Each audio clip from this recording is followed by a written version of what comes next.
ಮುಖ ತೋರಿಸ್ಬೇಡ, ಹೊರಟೋಗು. ನಿಮ್ಮ ಅಣ್ಣನೇ ಎಳ್ನೀರಲ್ಲಿ ವಿಷ ಹಾಕಿ ನನ್ನ ಮಗನ್ ಕೊಂದಿದ್ದಾನೆ.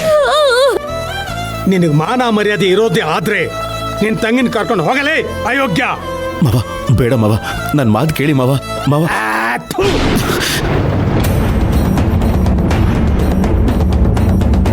ನಾಳೆನೆ ಪಂಚಾಯತಿ ಕರಿತೀನಿ.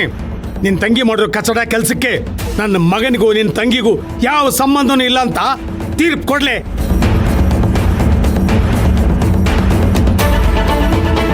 ಏನೇನೆಲ್ಲ ಆಗೋಯ್ತು. ನಾನು ನನ್ನ ತಂಗಿ ಮನೆಗೆ, ನನ್ನ ತಂಗಿ ನನ್ನ ಮನೆಗೆ ಯಾವುದೇ ಸಮಸ್ಯೆ ಇಲ್ಲದೆ ಆರಾಮಾಗಿ ಓಡಾಡ್ಕೊಂಡಿದ್ವಿ.